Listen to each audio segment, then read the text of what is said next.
Good morning, lovely feminine friends. Thank you so much for being here. Welcome back to the channel for all those of you who are subscribed. And if you happen to stumble upon this video, I would love it so much if you would hit the subscribe button, hit the like button, and everyone watching, leave your comments down below. I'd love to hear your feedback on how femininity essentially manifests itself through examples in your life. That's what we're going to touch on today. Examples of living a feminine life. How you can apply femininity in your everyday life and how it looks like based on your mannerisms and your habits. I often talk about femininity in more so vague and broad terms, but today I really wanted to give some examples of how it can apply concretely in your life. I do have to put a disclaimer that there are nuances, there are exceptions, and oftentimes the criticism that I find happens on my videos is from women who like to point out the exceptions or how it doesn't necessarily apply to their lives. So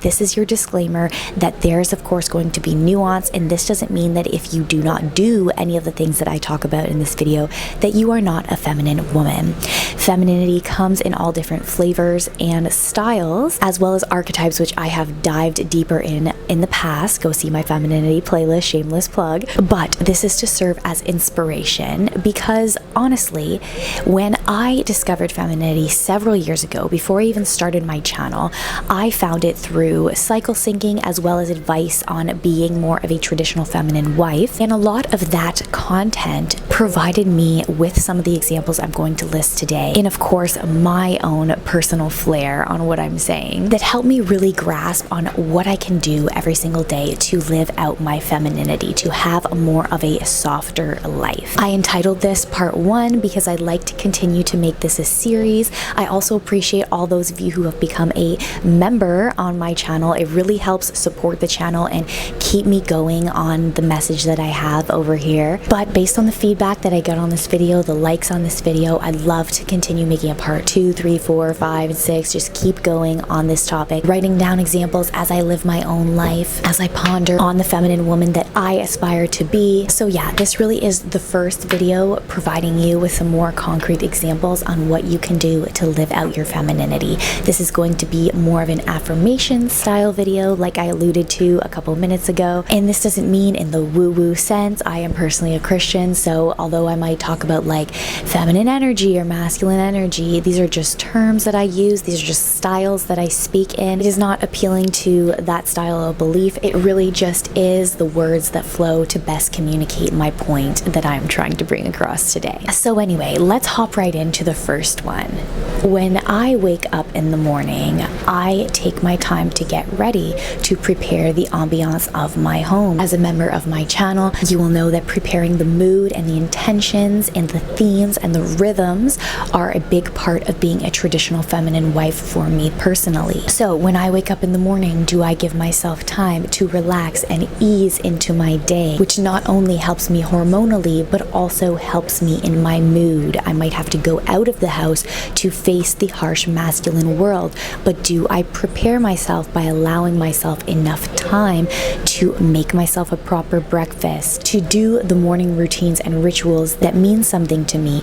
Or am I slacking and getting up and rushing through the day, focused on just shoving something in my mouth, on rushing, on not taking the time to do my hair, do my makeup if that is something important to me, or get an exercise if that is something important to me? Living in a more masculine centered life would be focused on getting things done in a checklist in a fast sense rather than going with the rhythm of flowing through your morning.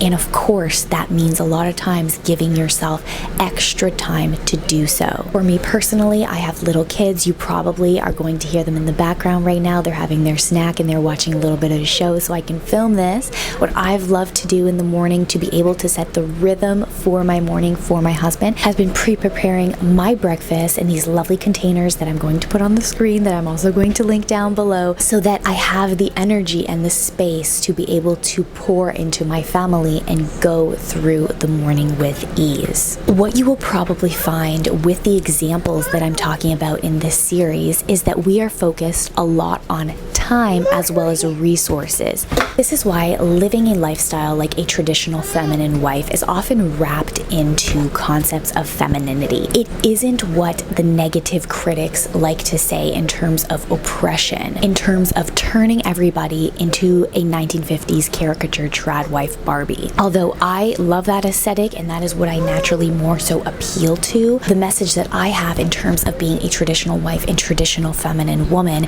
isn't that I want you to be forced out of the workforce, that I don't want you to have hobbies that are more so traditionally masculine. It is just that living in a space where you are provided for in terms of resources as well as having more time often appeals to the feminine side of a woman in terms of taking care of her home and her children due to, again, the nature of having more time as well as resources. So you might not be in a position or want to be in a position to live out this lifestyle as a trad wife, so to speak, but in order to have more of that feminine flow that we are going for, and what I'm advocating for on this channel is that you can learn from this lifestyle by applying examples of giving yourself more time and more resources. We are deconstructing the myth of having it all, because at the end of the day, forcing women to have it all, to do it all, to be it all, benefits them lastly. And many women, if you are watching this and you're about to scroll out, before you do so, doing it all benefits women last.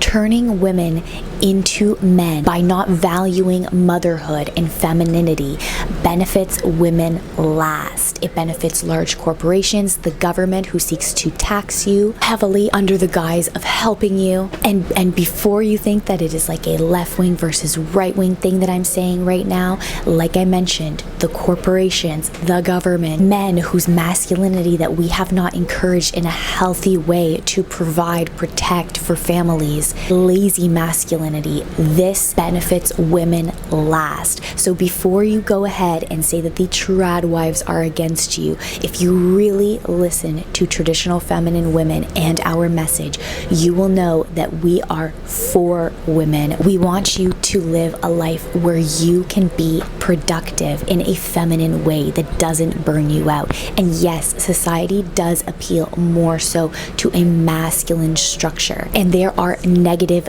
ways in which women have been exploited, but unfortunately we have lost our way. Instead of reorienting ourselves and asking ourselves why women have felt this way because they weren't cherished and valued as wives and mothers, as women, we have instead once again pushed their concerns to the side, and that's why we still see exploitation in different ways of women. So that's why it's so important to keep an open mind to what different women that might not be living your lifestyle have to say on womanhood, and that includes people like me on my channel, because I truly do care, and it is so disgusting when people come on my channel and talk about my content being an encouragement for women to be abused. I didn't necessarily intend on going on a rant on this, but this is something that has personally affected me. I have helped friends myself who have been in these situations, and the root of why I'm here is deconstructing the myth of women having it all that hurts women, that will hurt my future daughter who will be taken advantage of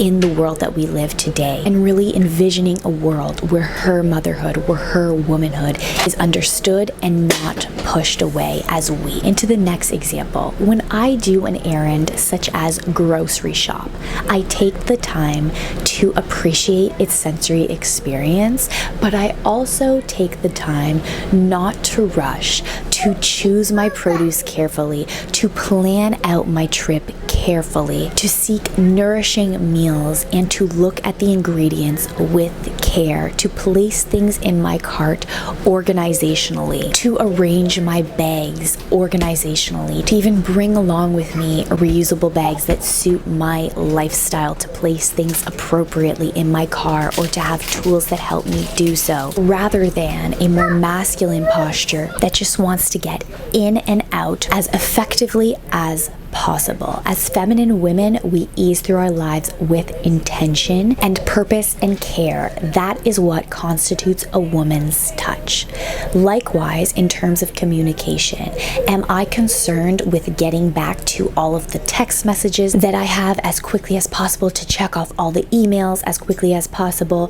Or, now again, this is where the nuance is. Like, I understand certain of you have jobs outside of the home, okay? But back to what I was saying, with care, understanding my limits to appropriately answer these messages rather than simply shoot a reply without a thought based on how that person feels, the tone that you want to communicate with them. What I personally do is I wait to a certain window of the day, and then I take that time to appropriately respond to people rather than piecemealing responses in a half, way throughout my day. I would rather apologize for not getting back to that person until it was a time where I could actually dedicate the time and energy and nourishing that relationship rather than simply trying to get everything on my checklist done as soon as possible. And I also want you to understand that, like I've said before, femininity doesn't mean laziness. It is just a different way to do things. And if you're listening to this right now and scoffing at the fact that maybe that wouldn't be realistic in today's society,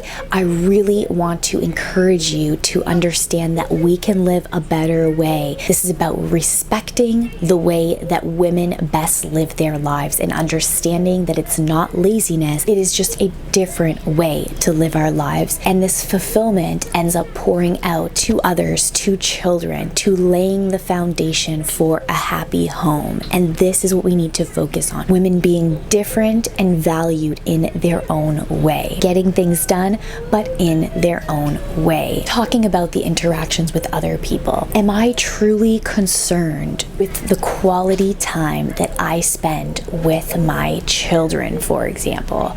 Do I immerse myself in play with them? Or am I simply telling myself that I am a good mother because I took from 4 to 5 to play with them? Again, this is not a checklist of having your day scheduled perfectly. I used to have a classmate who would schedule time to just sit in silence in her very rigid routine rather than seeing how her day could be lived in a more feminine way to incorporate studying on her walk. I'm a big proponent of attachment parenting, not necessarily because I think that you should do it, but as an example for me, taking my children with me and immersing them in my life, in grocery shopping, in going to pick up packages, having them be independent alongside me is a way that I immerse myself in their world, and likewise they immerse themselves in my world. Our modern society, and I believe it's more of a masculine posture, tends to isolate children in their own world and then adults in their own world.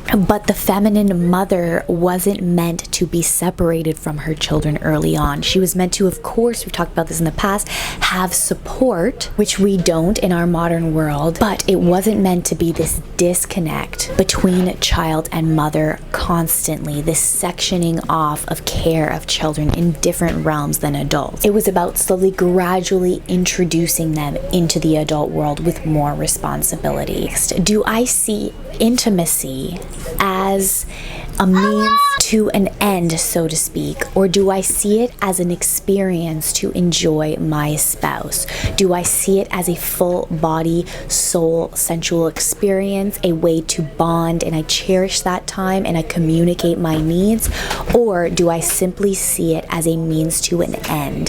That would be more of a masculine posture, just based on biology, of course. And I recommend to you that if you do not see intimacy in the former, that you take the time to ask yourself what it is that you don't like, because oftentimes it is, the time aspect and the resource aspect. In terms of resources, that might be the context. What kind of context do you need? Do you need to revamp your homemaking system like I have on the member side of the channel into themed days where you can actually allocate the proper time to get into the mood to have intimacy in a more feminine way? Because if you are lacking in terms of resources and time, you are going to revert to seeing it as a means to an end, and then you're going to dread the experience and look at it as a chore. And looking at something like that as a chore is not nourishing to your marriage at all. And once you've established what you need and what you want to focus on and the conditions that bring out that best intimacy for you, communicating that and laying the foundation to have the experience to do that is going to positively change and uplift the romance in your relationship, I guarantee it. And another one that I want to touch on today before I end the part 1 video there is,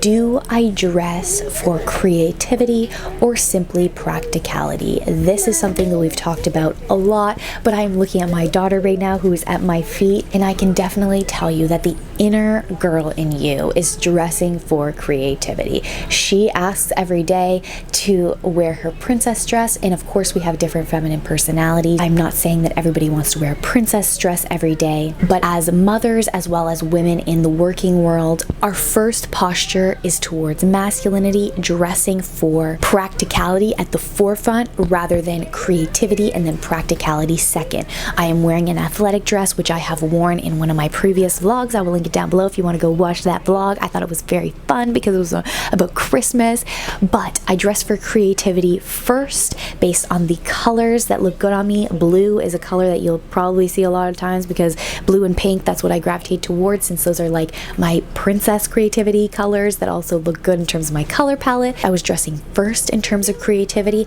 and second in terms of practicality. So I went for an athletic dress. I would love to wear a princess ball gown every day, not always practical, but I am not reverting to what would be the most practical, such as yoga pants and sweatpants every single day, because I want to nourish that inner feminine girl in terms of my creativity first and then practicality second. And I can hear right now, you know, the scoffing comments in the background. Well, you don't understand. I have a certain job, so I've also made a video before. I'll link it down below about how you can embrace femininity if you have a job where you have to wear a uniform, all that kind of thing. There are ways to get around it. This video, I'm laying the foundation, bringing up the negative Nancy comments that I can hear in the back of my mind, because it's also a video helping you deprogram those negative thoughts in your mind to a more feminine posture. What we can learn from women who have oriented their lifestyles.